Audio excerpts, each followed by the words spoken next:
ळमोलोए सवसाहूणं मङ्गलं भगवान् वीरो मङ्गलं गौतमो गणी मङ्गलं कुन्द कुन्दाद्यो जैन धर्मोस्तु मङ्गलम् सर्वमङ्गलमाङ्गल्यं सर्वकल्याणकारकं प्रधानां सर्वधर्माणां जैनं जयतु शासनं जैनं जयतु शासनम्। आपने आप में आपको वर लिया चेतना को स्वयं मैं प्रकट कर लिया। हे विरागी प्रभु हे महावीर जिन आपके दर चरण मैं शतत नमन आपके दर चरण मैं शतत नमन। वंदित सव सिद्धे ध्रुवमचल मणो वमं गदिं पत्ते वोच्छामि समय पाहुड़ मिड़मो सुद केवली भणिदम।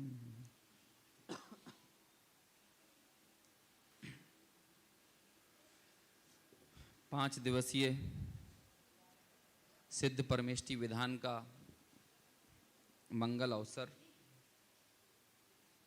उसमें तीसरे दिन अभी हमने सिद्ध भगवान के विभिन्न गुणों को याद किया, किस तरह से वो कर्मों का अभाव करते हैं उसे याद किया। और अब हमें एकदम से भक्ति के मोड से स्विच करके ज्ञान के मोड में आना है। जैसे मोबाइल में हम रिंगटोन को वाइब्रेशंस में मोड पर चेंज कर देते हैं, ऐसे ही हमें परिणामों को भी यहाँ पर स्विच करना है। थोड़ा सा काम तो मुश्किल होता है कि एकदम से गीत संगीत लयबद्धता के बीच में अब थोड़े से ज्ञान मार्ग की बातों को सुनना, जिन सिद्धों को हम याद कर रहे हैं उस सिद्धत्व रूपी साध्य की प्राप्ति का साधन जो है, ऐसी उन बातों को ग्रहण करना, उन्हें आत्मसात करना। ये चेंज करने में थोड़ी मुश्किल तो होती है, लेकिन करना तो पड़ेगा। और वापस फिर हमें उसी भक्ति मोड में वापस चले जाना है ना, जब ये 1.5 घंटे का स्वाध्याय पूरा हो जाएगा।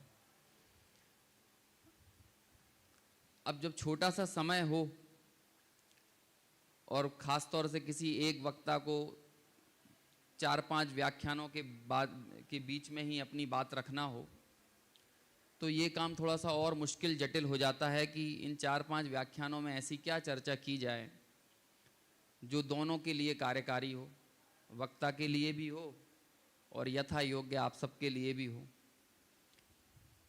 मैं यदि कुछ बोलूं तो मेरा भी चिंतन उस धारा में चले और उस चिंतन धारा के बीच में कुछ उपयोगी बात अन्य को भी मिल जावे, जिससे निरंतर वर्तने वाली जो हमारी अपनी अपनी यदि कोई जड़ताएं हैं वो थोड़ी ढीली पड़ें और हम जो इन समस्त आयोजनों का मूल प्रयोजन है उस प्रयोजन की प्राप्ति के लिए उत्प्रेरित हों, आगे बढ़ सकें। तो कुछ ऐसा ही सोचते हुए, ध्यान में रखते हुए एक प्रकरण ले रहा हूँ, कलश ले रहा हूँ छोटा सा, और यथा योग्य जितना भी समय मिलेगा उसी कलश के आधार से अपन दोनों समय सुबह शाम में चर्चा करेंगे। 2 दिन का छोटा सा समय अपने पास है और उससे यदि हमारे भीतर कोई भूल है, यदि कोई जड़ता है, पर्याय मूलता गहराई में पड़ी हुई, अज्ञान भीतर में पड़ा हुआ पुष्ट होता है, तो उससे निवृत्त होने के लिए हम आगे बढ़ सकें, कमर कस सकें। और इस कलश में आपको तत्व भी मिलेगा और इस कलश में प्रेरणा भी मिलेगी और इस कलश में आपको अपनी भूल के प्रति भी आगाह किया है आचार्य अमृतचंद्र देव ने। कलश है निर्जरा अधिकार का और कलश क्रमांक है 137। अभी चूंकि आप सभी पूजन विधान करने के उद्देश्य से बैठे थे तो मैं ये तो अपेक्षा नहीं रख सकता कि आप सभी के पास ग्रंथ आ जाए, लेकिन मैं यहाँ से बोलूँगा, आप सुनना ध्यान से। आदर्श श्रवण भी आदर्श पाठन की तरह ही होता है। और पहले तो सिर्फ श्रुति परंपरा होती थी, है ना, पढ़ने की परंपरा तो वर्तमान में विकसित हुई। तो सुनना ध्यान से, उपयोग को स्थिर करके, अन्य बातों को दरकिनार करके। निर्जरा अधिकार के बीच में ये कलश आया है और अमृत चंद्राचार्य ने एक संतुलन इस पूरे ग्रंथ में समय समय पर बनाते चले हैं कि जहाँ कहीं भी कुछ ऐसी बातें होती हैं जहाँ से लगता है कि इन बातों से व्यक्ति निश्चयाभास की तरफ मुड़ रहा है, तो वहाँ उसको वस्तु स्थिति का ज्ञान कराकर, उसे वर्तमान कालीन उसकी भूमिका को याद करा के उसे किस तरह से अपने प्रयोजन की वो सिद्धि कर सके वो समझाते हैं। और जहाँ कहीं भी लगता है कि अब तत्व थोड़ा ढीला पड़ रहा है तो वहाँ उतनी ही उग्रता के साथ तत्व को स्थापित करते हैं। यद्यपि निश्चयाभास, व्यवहाराभास और उभयाभास की जो गहरी और विस्तृत चर्चा टोडरमल जी साहब ने की, जिनके नाम पर आप अपना यहाँ भवन भी बना रहे हैं, तो वो तो अद्भुत है, विरले है। लेकिन टोडरमल जी को भी वो चर्चा करने के लिए बीच बीच में आधार मिले होंगे ना अनेक स्थानों पर, जिसके कारण उनके दिमाग में ये विषय इतना गहरा चला कि बाद में उन्होंने इतने विस्तार से निश्चयाभास की, व्यवहाराभास की, उभयाभास की चर्चा की। तो वो छोटे छोटे से बिंदु, छोटे छोटे से पॉइंट यत्र तत्र जिनवाणी में अलग अलग स्थानों पर बिखरे पड़े थे, जिन्हें आचार्यों ने जरूरी समझकर जगह जगह पर प्रस्तुत भी किया है। तो ऐसे ही कुछ अनेक प्रकरणों में से ये कलश भी कुछ वैसा ही है, जहां पर आत्मोपलब्धि का मूलभूत उपाय प्रस्तुत करके और उस आत्मोपलब्धि से इतर व्यक्ति निश्चयाभास को पुष्ट करे या व्यवहाराभास को पुष्ट करे, लेकिन दोनों से साध्य की सिद्धि नहीं होगी, मतलब कार्य की सिद्धि नहीं होगी। तो ऐसी चर्चा यहां पर आचार्य अमृतचंद्र कर रहे हैं। और भी जिन जिन को धीरे धीरे व्यवस्थित होना है, एक बार हो जाओ, है ना, क्योंकि फिर बीच में यदि आते जाते हैं तो पीछे वालों का भी ध्यान बंटता है, हम विषय से टूट जाते हैं और फिर वो कार्य जो जिसके लिए हम बैठे हैं, रस्म अदायगी करने तो बैठे नहीं हैं, है ना, कि विधान का अवसर है, आधे घंटे पौन घंटे का प्रवचन की भी रस्म निभाना है, आपका काम सुनने की रस्म पूरी करना है, मेरा काम सुनाने की रस्म पूरी करना है, और बाद में सब लोग आज के आनंद की जय करके निकल जाएंगे। तो जितनी देर भी हैं, 30 मिनट 40 मिनट जितनी देर भी हैं, उतनी देर धैर्य रखें। जिसको जाना है चले जाओ, है ना, मतलब ज़बरदस्ती बैठने की कोई ज़रूरत नहीं है, और जिसको बैठना है तो वो बैठे ही रहना, है ना, फिर उठा उठी नहीं करना, क्योंकि आपका आवागमन दूसरों को भी परेशान करता है। जिसको सोना है वो शांति से सो जाना, है ना, उस तब भी डिस्टर्ब मत करना। मतलब मुझे कोई ऐतराज़ नहीं है इन सब चीज़ों से, आप यकीन मानो। तो मैं ये कह रहा था कि वो जो छोटे छोटे से विषय जो हैं, जो जिनवाणी में यत्र तत्र बिखरे पड़े हैं, जिनमें निश्चयाभास को, व्यवहाराभास को, इन सबको छोटे से बिंदुओं के आधार से टोडरमल जी ने बड़ी विस्तृत चर्चा की और ये दर्शाना चाहा कि आप धर्म प्राप्ति के मूलभूत उपाय को छोड़ देते हैं। उस मूलभूत उपाय में ही पूरा धर्म है, क्योंकि वो मूलभूत उपाय को यदि आप पकड़े रहोगे तो दूसरी क्रियाओं को धर्म संज्ञा मिलेगी, और यदि उस मूलभूत उपाय को छोड़ दोगे तो कोई भी कार्य जो है वो धर्म संज्ञा नहीं पाई जाएगी, चाहे उसे आप निश्चय के नाम पर करो, चाहे आप उसे व्यवहार के नाम पर करते हो। दोनों ही स्थिति में आप धर्म रूपी साध्य की सिद्धि, सुख रूपी साध्य की सिद्धि नहीं कर पाएंगे। तो क्या है वो मूलभूत उपाय? ऐसे मूलभूत उपाय की चर्चा यहाँ पर की है पंडित आचार्य अमृतचंद्र देव ने। दूसरी चीज, यदि मैं आपसे पूछूं कि निश्चयाभास और व्यवहाराभास में कौन सी चीज क्रिया रूप होती है, तो क्या उत्तर होगा आपका? निश्चयाभास, व्यवहाराभास और उभयाभास में कौन सी चीज क्रिया रूप है? बताओ तीनों में क्या है? नहीं बोलते रहो आप तो अच्छा रहेगा, जागते रहोगे। व्यवहाराभास उत्तर दिया, पक्का कंफर्म, सब लोग इससे सहमत हैं? है? भाई साहब बहुत बढ़िया है ना, पंडित जी है ना वो, हाँ तो इसलिए वो तो सही बताएंगे ही। तीनों ही क्रिया रूप ही हैं। और जो भी लेवल चिपकाए गए हैं ये तीनों आभासियों के, वो पंडित टोडरमल जी साहब ने भी उन क्रियाओं को आधार बनाकर ही चिपकाया है।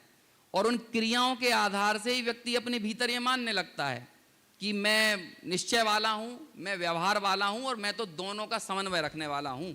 लेकिन बाद में पंडित जी ने उसकी भूलों को बताकर कहा कि नहीं, ना तो तुम निश्चयाभास हो, निश्चय वाले हो, ना व्यवहार वाले हो, ना उभय वाले हो, बल्कि निश्चयाभासी, व्यवहाराभासी और उभयाभासी हो। क्यों ऐसा लिखना पड़ा? जबकि वो सारी क्रियाएं, सारे आधार जो दे रहा है वो मिथ्या दृष्टि जी। वो मिथ्या दृष्टि मतलब शिवपुरी में निश्चयाभासी का मोहल्ला कौन सा और व्यवहाराभासी का कौन सा है? हमें भोपाल में तो हैं है? ऐसे कहीं होते हैं क्या कि कुछ निश्चयाभासी के मोहल्ले हों, कुछ व्यवहाराभासी हों?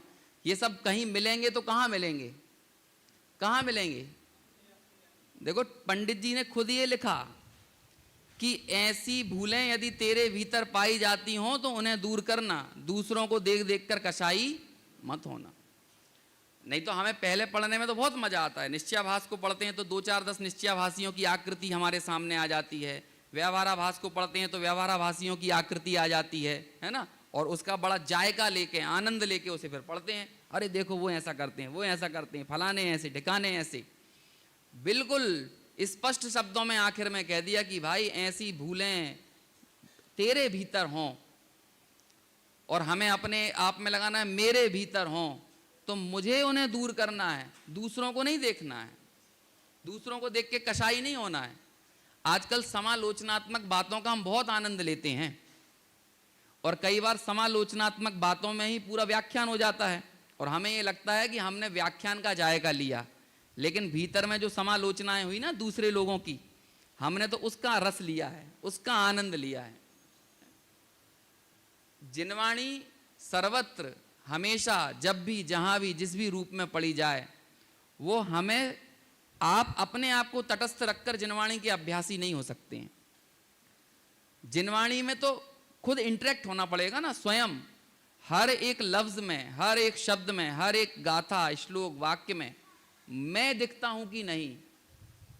यदि नहीं दिख रहा हूं और हमें दूसरे लोग दिख रहे हैं तो फिर वो स्वाध्याय कहां हुआ? वो तो पर की समीक्षा हुई, उसे पराध्याय भी नहीं कहूंगा। पर की समालोचनाएं हुई, पर की निंदाओं का आनंद हमने कहीं ना कहीं ले लिया। तो ऐसी जो छोटी छोटी सी बातें जिसके बारे में मैं शुरुआत में जिक्र कर रहा था कि निश्चयाभास, व्यवहाराभास और उभयाभास के जो छोटे छोटे से बिंदु यहां वहां बिखरे थे, उनको टोडरमल जी ने अपने मस्तिष्क में रखकर और फिर यहां पर एक बड़ा सुंदर विवेचन लोगों के सामने प्रस्तुत कर दिया। उन्हीं बिंदुओं में से एक बिंदु कहीं ना कहीं ये 137वें नंबर का श्लोक भी है। आगे मैं चर्चा को बढ़ाऊं उससे पहले मैं इस श्लोक का पाठ कर लेता हूं, है ना, ताकि हम इस श्लोक से बंधे रहेंगे और इससे बंधे रहकर अपनी चर्चा आगे बढ़ा सकेंगे। आपके पास साधन नहीं है, यदि कदाचित किसी को याद हो तो वो दोहरा लेना, नहीं याद हो तो धैर्यपूर्वक सुनना और उस मूल श्लोक के आधार से ही अपन पूरी चर्चा आगे करते चलेंगे।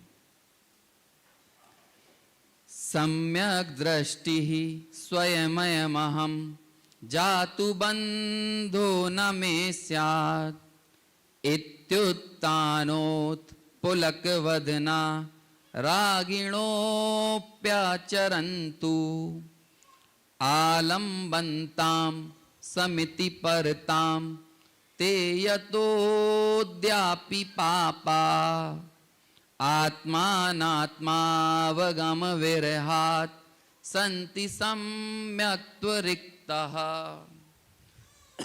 कितने लोगों को समझ में नहीं आया? अरे उठा दो यदि हाथ, यदि नहीं समझ में आया हो तो। नहीं आया ना, जब तक इसका अर्थ नहीं बताएंगे तो समझ में नहीं आएगा। आज शाम से आपको मूल में ही समझ में आएगा, है ना, संस्कृत में ही समझ में आएगा। अपन संस्कृत में ही पढ़ेंगे और आप आराम से उसकी चर्चाओं से जुड़ते चले जाएंगे। अभी सुबह थोड़ी सी मेहनत कर लेते हैं, है ना। क्या कह रहे हैं आचार्य अमृत चंद्र? पहले थोड़ी सी इसकी 2 मिनट में भूमिका बता देता हूं कि ये कलश लिखने की जरूरत क्यों पड़ी। देखो, इसके पहले जो गाथाएं आ रही थी ना निर्जराधिकार के बारे में, थोड़ा बहुत आपको मोटा मोटा अजम्पशन हो, सुना हो, समझा हो, तो आपको पता होगा कि ये जो अधिकार है ये सम्यक दृष्टि की ज्ञान वैराग्य शक्ति को दर्शाने वाला कुछ ऐसा अधिकार है। जब इसे पढ़ते हैं तो कई बार किन्हीं लोगों को ये लग सकता है कि ये तो कुछ अतिरेक हो रहा है। मतलब सम्यक दृष्टि यदि भोग भी भोगता है तो वो निर्जरा के निमित्त बनते हैं। वो उदय से भिन्न अपने आप को अनुभव करता है, प्रकरण चेष्टा करते हुए भी प्राकरणिक नहीं होता।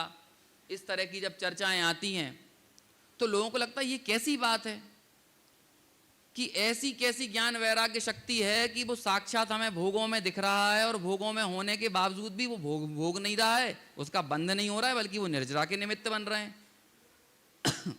तो जब ये पूरी चर्चा चलती है तो इस चर्चा के बीच में कुछ ना कुछ ऐसे भी तो होते हैं, और प्रायः कुछ ना कुछ नहीं, अधिकतर लोग ऐसे होते हैं जो यही सुनने के लिए बैठे हैं कि हाँ, ज्ञान से ही सर्व कर्मों की निवृत्ति है और मैं तो ज्ञान मार्ग में विचरण कर रहा हूं, इसलिए मैं तो निश्चित तौर पर सम्यक दृष्टि हूं और मैं ही वास्तव में मोक्ष मार्गी हूं। तो जब ये चर्चा का मिथ्या अभिप्राय ग्रहण करके कोई भोगों में घुस जाता है, घुसने की सोचता है, तो अमृत चंद्राचार्य को उसे लगाम लगाना पड़ती है। और ऐसी बात उन्होंने यहां लिखी कि ये जो अज्ञानी, और ऐसा अज्ञान हम में आप में से किसी के भी भीतर हो तो हमें अपने अपने भीतर देखना है कि कहीं हम भी तो इस मार्ग पे नहीं है। तो जब अमृत चंद्राचार्य लिखने लगे तो उन्होंने सिर्फ तत्व का छल ग्रहण करके स्वच्छंदी होने वाले कोई टारगेट पे नहीं लिया, बल्कि मूलभूत उपाय बताते हुए आचरण का छल ग्रहण करके अपने को धर्मात्मा मानने वाले को भी टारगेट पर लिया। प्रकरण में तो आप चले जाइए बेटी को, बच्ची को लेके, है ना, बच्चों के साथ अपन कुछ नहीं कर सकते। तो उन्होंने सीधे टारगेट पर दोनों को लिया, तत्व का छल ग्रहण करने वाला भी और आचरण के आधार से अपने आप को श्रेष्ठ मानने वाले को भी, दोनों को ही साथ में इस श्लोक में टारगेट पर लिया। और कमाल की बात है, दोनों ही अपने आप को सम्यक दृष्टि मानते हैं। 4 तरह के मिथ्या दृष्टियों की चर्चा है ना 7वें अधिकार में। उनमें से एक व्यक्ति जो अगले कुछ भवों में या अगले कुछ समय में सम्यक दर्शन गारंटी से लेगा, वो व्यक्ति तो अपने आप को मिथ्या दृष्टि मानता है। लेकिन जो व्यक्ति का दूर दूर तक सम्यक दर्शन से अभी वास्ता नहीं पड़ने वाला है, वो अपने आप को सम्यक दृष्टि मानते हैं। वो कौन है? तीनों, निश्चयाभासी, व्यवहाराभासी और उभयाभासी। इनका दूर दूर तक अभी संबंध नहीं होने वाला है सम्यक दर्शन से, लेकिन तीनों अपने आप को, विडंबना यह है कि सम्यक दृष्टि मानते हैं। अज्ञान की ऐसी ही रीति होती है।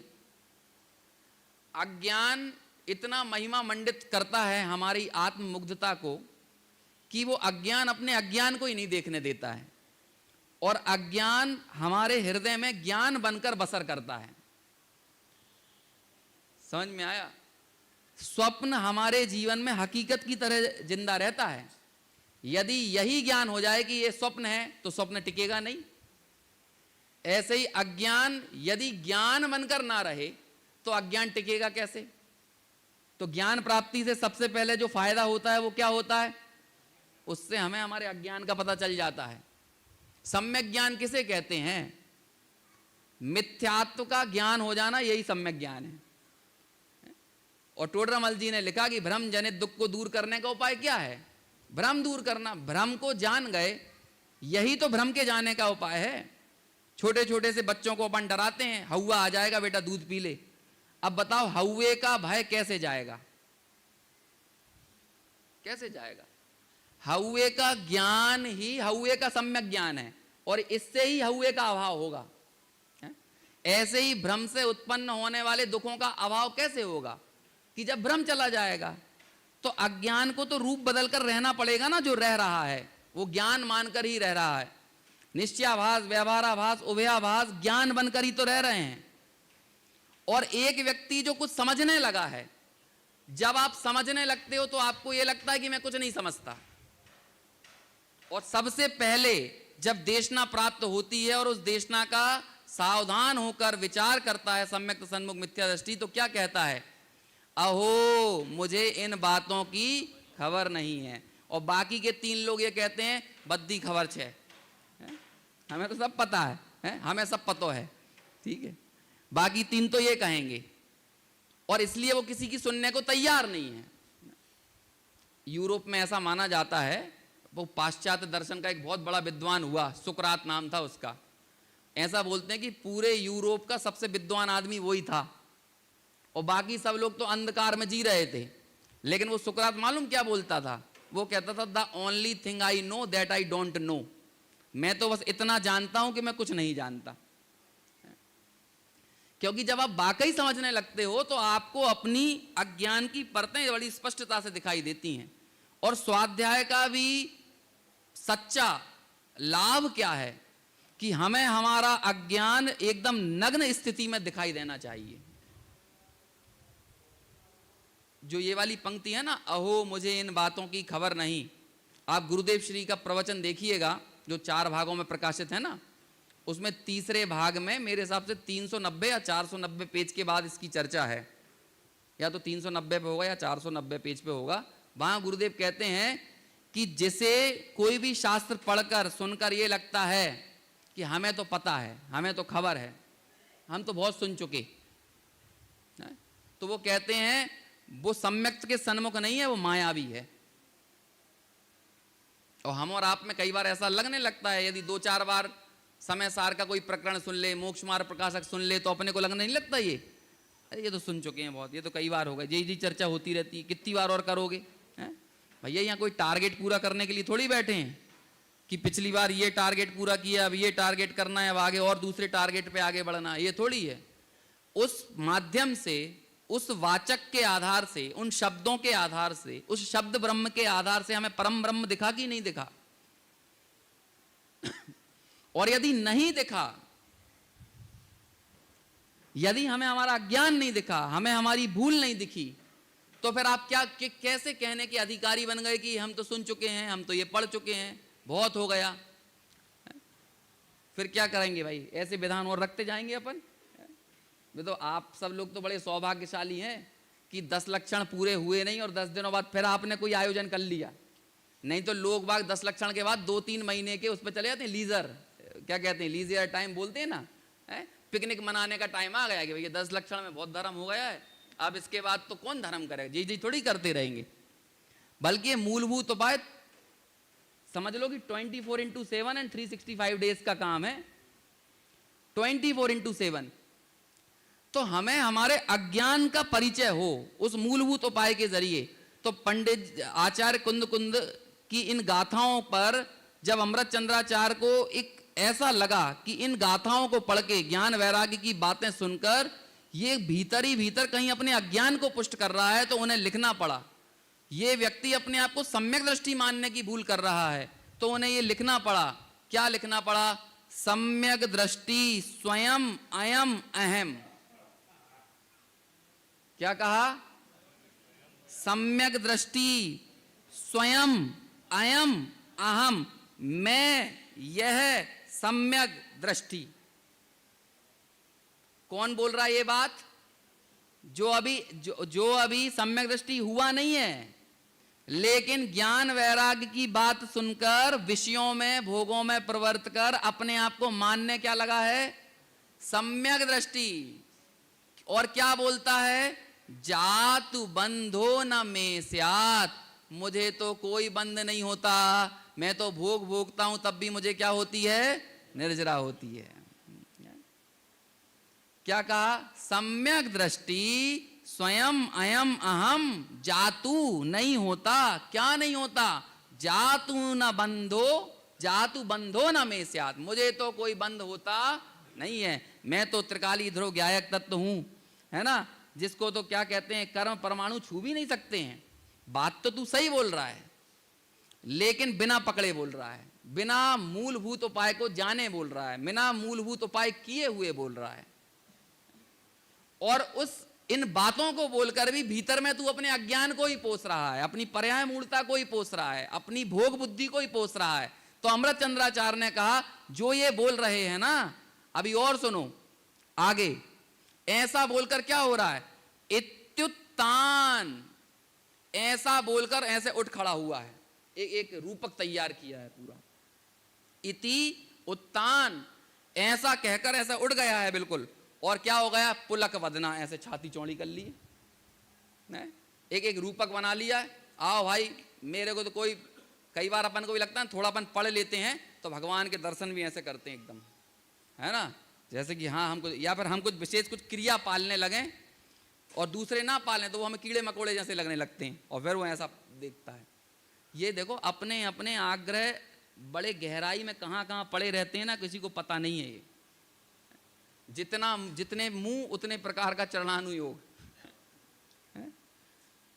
और हर व्यक्ति चरणानुयोग को अच्छा ये देख के नहीं कहता कि आगम में क्या कहा है, हर व्यक्ति चरणानुयोग ये देख के अच्छा कहता है कि वो खुद क्या कर रहा है। तो ऐसे ही सिर्फ चरणानुयोग में नहीं होता, ऐसा ज्ञान में भी होता है कि यदि कोई ने कोई चीज को मान रखी है, कोई आग्रह पाल रखा है, तो वो आग्रह में भी ऐसे ही इत्युत्तान, वो ऐसे ही कुछ तना हुआ है, इत्युत्तान तना हुआ है। और तना हुआ होकर क्या? पुलक वदना, मतलब अपनी छाती फुला ली, बदन फुला लिया है। और क्या बोल रहा है? हम तो सम्यक दृष्टि हैं भैया, ज्ञानी को थोड़ी कोई बंध होता है। सम्यक दृष्टि स्वयं अयम अहम है, जातु न बंधो में स्यात्, मुझे कोई बंध होता नहीं है। इत्युत्तान, ऐसा बोलकर उठ खड़ा हुआ है, और पुलक वदना, अपनी छाती फुला ली है। और मालूम फिर आगे क्या लिखते हैं? इसकी हवा निकाल दी अमृत चंद्राचार्य ने अगली लाइन में, रागिणोप्याचरन्तु, लेकिन ये भाई अपने राग में ही आचरण कर रहा है। भले अपने आप को सम्यक दृष्टि कह रहा है, लेकिन कहां चर रहा है? अब आचरंतु को हटा दो, सिर्फ चरंतु शब्द को लो, तो चरंतु कौन चरते हैं? कौन चरता है? मवेशियों के लिए प्रयोग किया जाता है ये शब्द, पशुओं के लिए है? तो कहते हैं ये काय को चर रहा है, कह तो सम्यक दृष्टि रहा है, लेकिन चर रहा है राग में ही, आचरण कर रहा है राग में ही। तो उसे कहा रागिणो अपि चरंतु, कि वो रागी जीव भले कुछ भी क्यों ना करे, लेकिन वो क्या कर रहा है?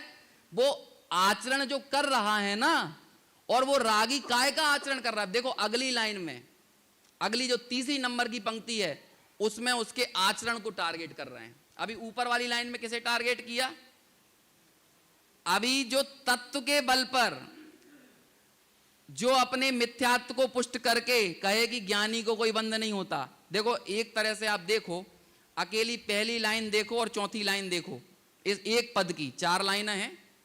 अच्छा ये पद मालूम कौन सी उसमें लिखा गया है? मंदाक्रांता। इसमें भी बड़ी वैज्ञानिकता होती है, ऐसा लिखने के पीछे भी बड़ी वैज्ञानिकता होती है। जैसे जब आचार्य को एकदम शेर की तरह दहाड़ना हो और एकदम से जीवों की पर्याय मूलता और उनके अज्ञान के ऊपर एकदम ठेस पहुंचाना हो, तो शार्दूल विक्रीडित छंद का प्रयोग करते हैं। जैसे इसमें किया है आगे, क्लिश्चंताम वाला जो है ना 205 नंबर का, क्लिश्चंताम स्वयमेव दुष्कर्तरई मोक्षोन्मुखई कर्म भी, ऐसे करके शार्दूल विक्रीड। अरे तुम्हें क्लेश पाना है तो पाते रहो, महाव्रतादि पालन करके या विभिन्न प्रकार के पंचाचार आदि तप करके लो। आखिर में लिख दिया उन्होंने, लेकिन ज्ञान के बिना तुम किसी उपलब्धि को नहीं पा सकते। तो शार्दूल विक्रीडित छंद का प्रयोग किया। जब कोई कोमल कांत बातें करना हो, प्रेरक बातें करना हो, करुणा दर्शाना हो, तो मालिनी छंद का प्रयोग करते हैं। जब भक्ति का प्रयोग करना है, करेंगे ना मालिनी, आई कथम अपि मृत्वा तत्व कौतूहलीसन बड़े प्रेम से बात कह दी।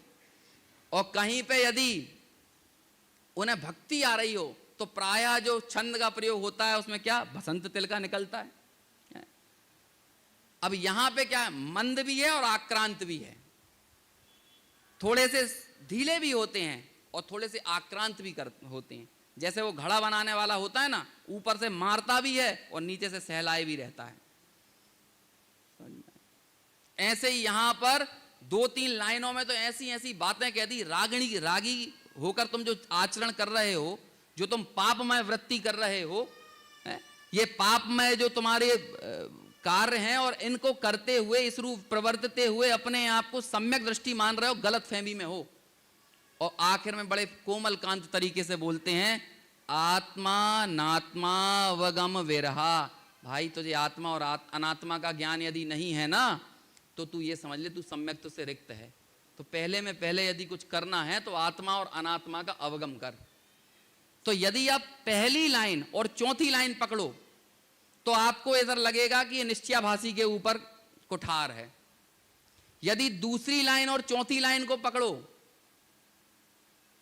तीसरी लाइन और चौथी लाइन को पकड़ो तो आपको ऐसा लगेगा ये व्यवहाराभासी के ऊपर कुठार है।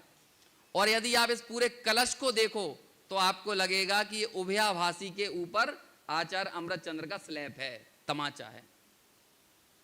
तो पहली लाइन में क्या बात आई, देखो 5-7 मिनट बचे हैं, आज तो मैं सिर्फ श्लोक का अर्थ करके ही रह जाऊंगा, अभी बाकी और विशेष चर्चा तो आगे होगी।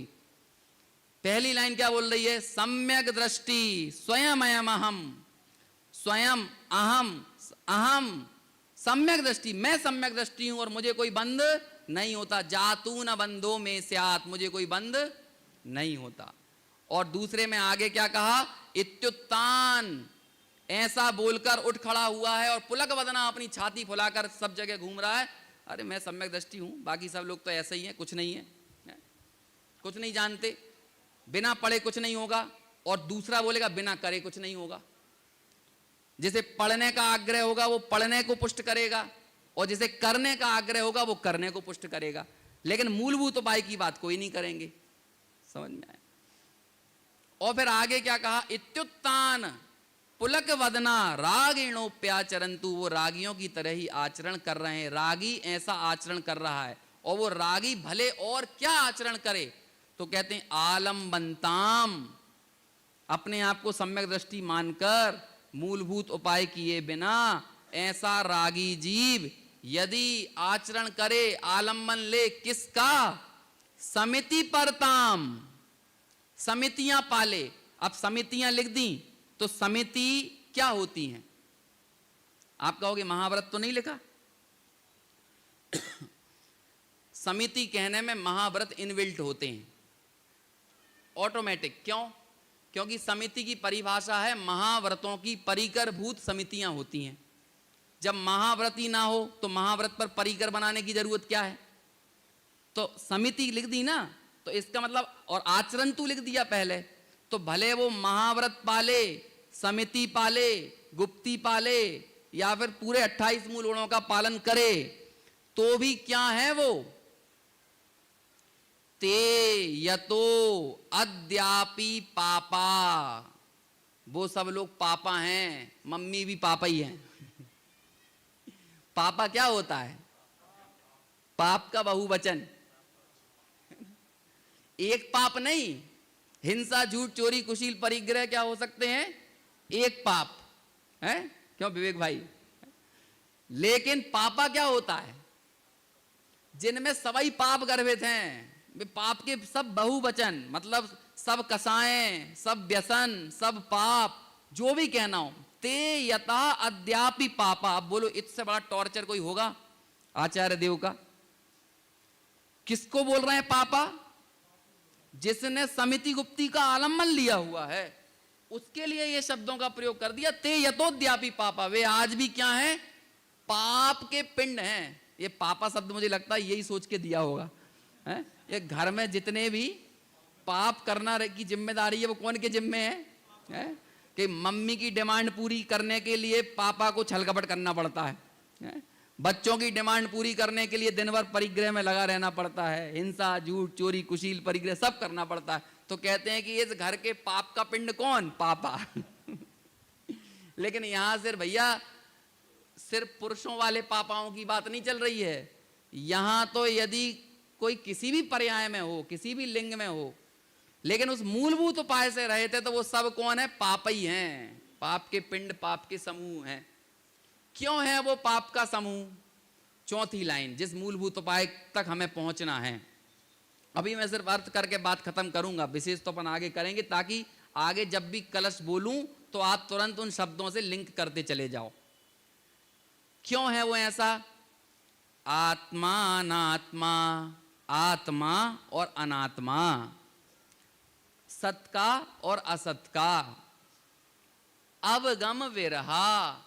आत्मा और अनात्मा का अवगम यानी ज्ञान नहीं है, अवगम विरहा। आत्मा और अनात्मा के अवगम से रहित है। आत्मा अनात्मा अवगम विरहात संति हैं। आत्मा और अनात्मा के अवगम से रहित हैं। और क्या है? सम्यक रिक्ता। क्या है? शुरुआत करी थी सम्यक दृष्टि से और खत्म किया सम्यक रिक्ता से। तू मानता रहे अपने आप को सम्यक दृष्टि, लेकिन मूलभूत कार्य नहीं है ना। आत्मा अनात्मा अवगम विरहात संति सम्यक रिक्ता। तू क्या है? सम्यक से रिक्त ही है। तत्वार्थ सूत्र का 32वें नंबर का सूत्र किस किस को याद है?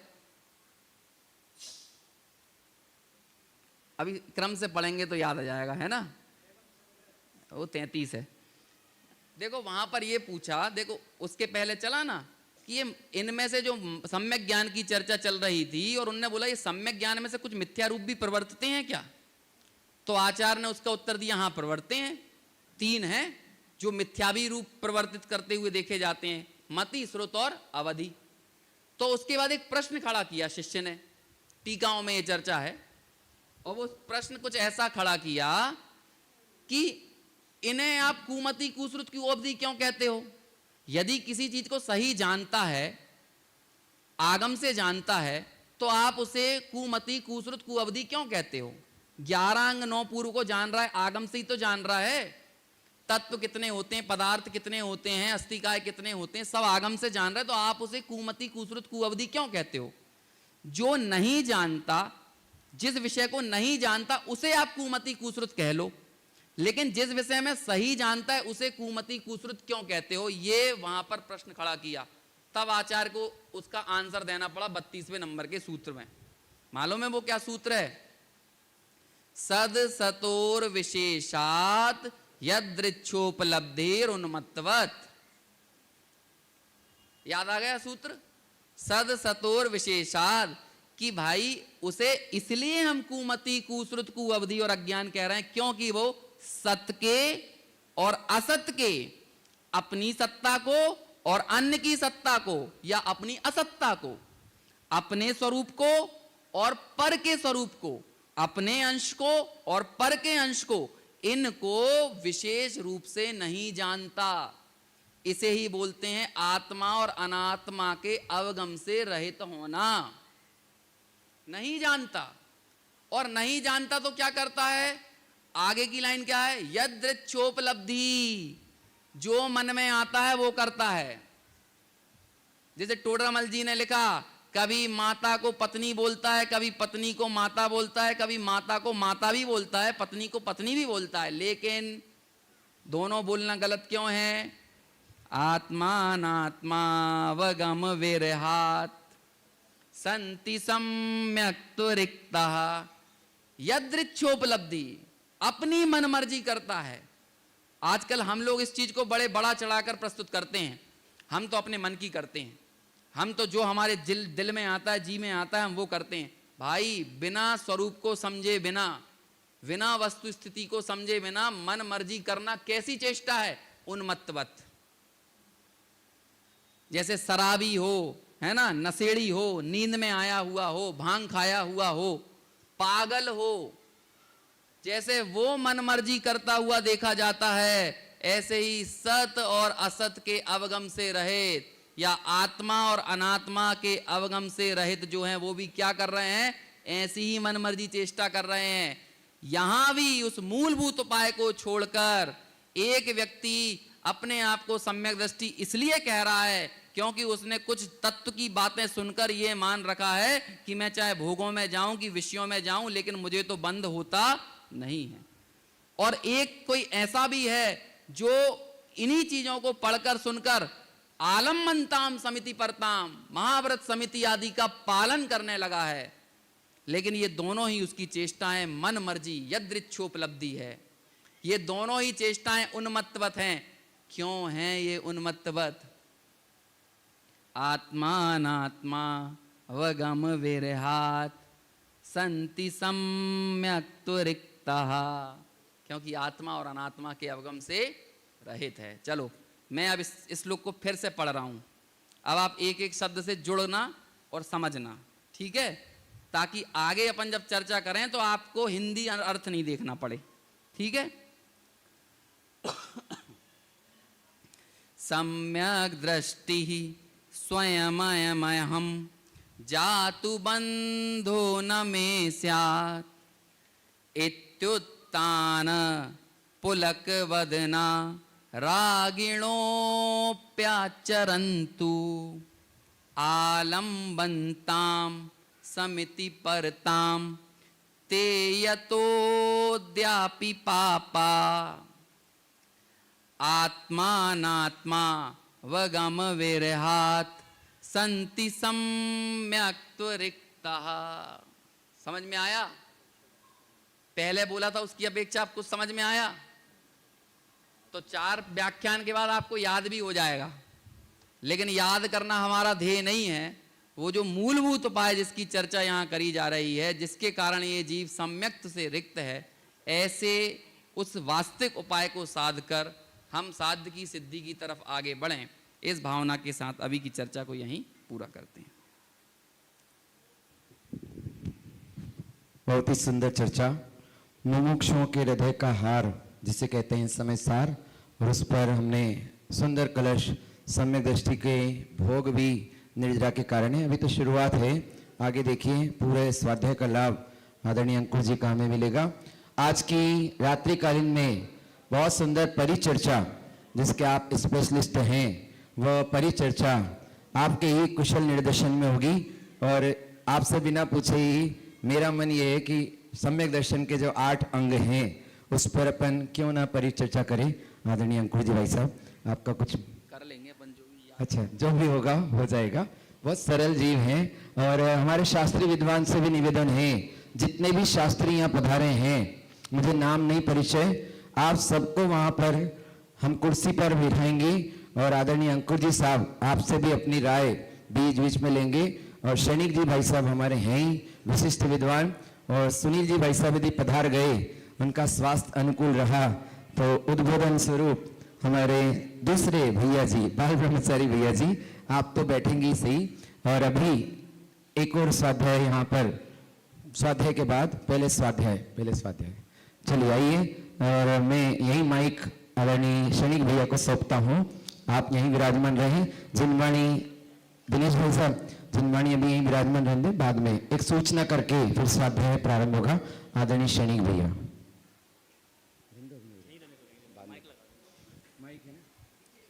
वो दोनों पूछ जाओ, बहुत बढ़िया, ऐसे खड़े हो जाना सामने है माइक। भैया उधर पकड़ो।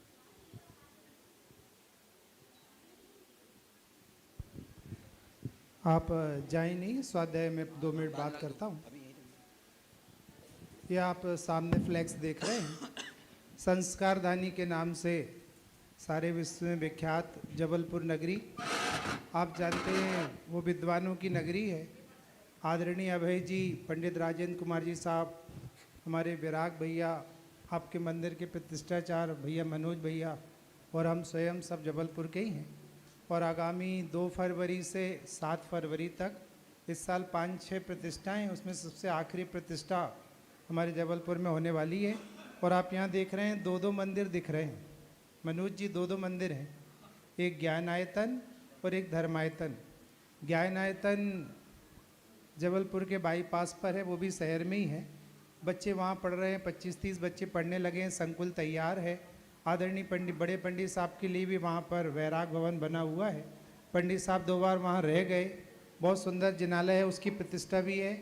और शहर के अंदर एक धर्मायतन आपके मंदिर से 3 टाइम बड़ा, इस मंदिर से 3 गुना लंबाई होगी और कम से कम 1.5 गुना बड़ा होगा। 3 मंजिल का मंदिर है। जैसे आपके ऊपर रचना मंदिर है, ऐसे वहाँ पर 5 निर्माण क्षेत्र हैं। और कुंदाचार्य की पौन्नूर मलई और कुंदाद्री, उन दोनों की रचना ही वहाँ पर हुई है। बहुत सुंदर जिनालय बन रहा है। और आप जानते हैं शायद मध्य प्रदेश में सबसे